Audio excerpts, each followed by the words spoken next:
Hello, I hope you're having an amazing day today.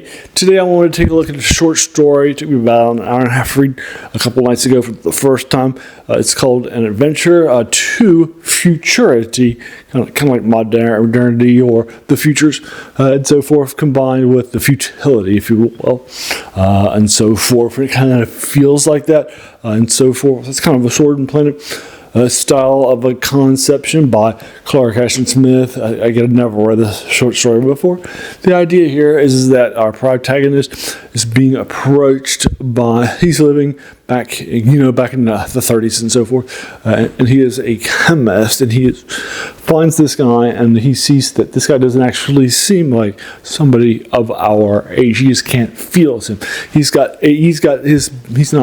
like he's white. He says he's from America, but he doesn't have any of the racial identifications and such. Somebody that would be from America, right? He doesn't dress like us in that way.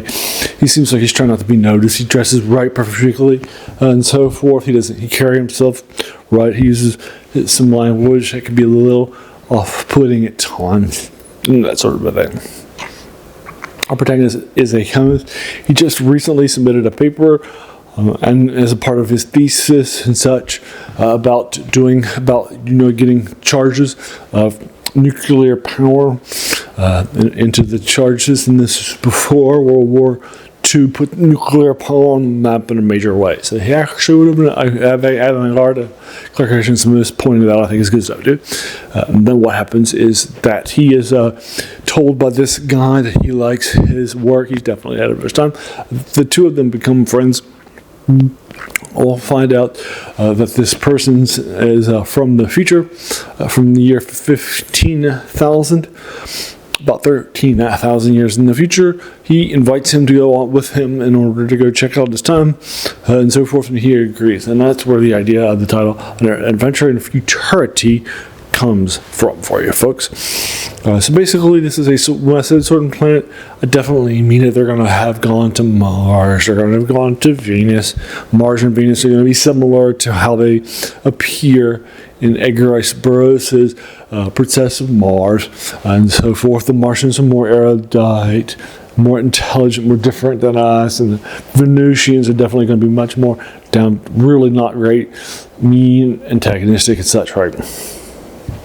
So you're getting a lot of that from influence into this. This is in science fiction, which he does here and there, but it's not as big, right? He's more known for his horror and fantasy stuff, the horror stuff in the Cthulhu Mythos, and the fantasy stuff in places like Sothic or Auvergne, that sort of a thing. I read this on Eldritch Dark. I'll link it to you there too.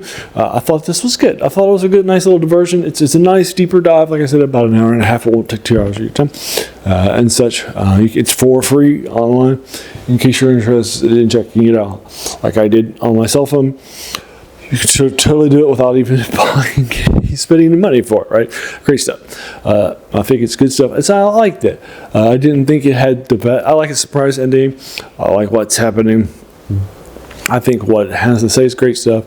It's definitely got a Clark Ashton Smith, more of a downer ending, if you will. It feels very much like his works and that sort of a thing. So I'm giving it's probably like a 7.5. It's not his best sci-fi work. It's not his worst sci-fi work. It's good. It's fine. It's definitely going to keep your time.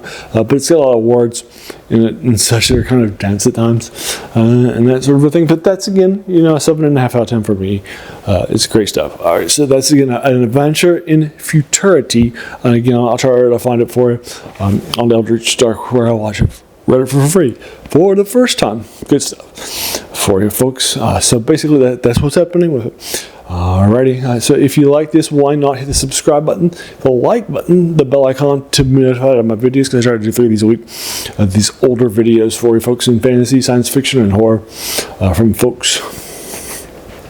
Sometimes from the pulp-era, like Clark Ashton Smith, and so forth. Now, Clark Ashton Smith is known today oftentimes because of his relation to H.P. Lovecraft. He created a lot of the things in the Cthulhu Mythos, like I mentioned earlier, like his Sarcophagus, that sort of a thing. So he's really known, but he's also, I think he's definitely better for his fantasy stuff, like the 7 Geishas and stuff like that, heavily influential on Dungeons and Dragons in the early era.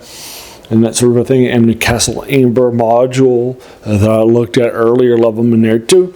I think that's great stuff. You can definitely see his influences there, obviously, not just in part. And so I think you can definitely see heavily strong stuff on the early era of D&D and through today too. Love them lots for all those reasons and such, right?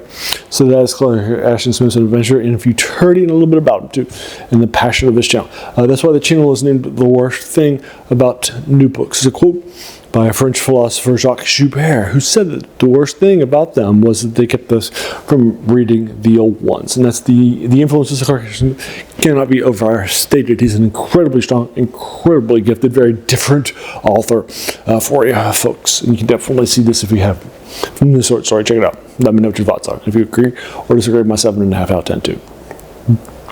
And there you are. And finally, I just want to thank you so very, very much for taking some time out of your day and investing in watching my videos, right? Because we all have so many things that are happening, right, in our lives, and we're pulled in so many different directions, right?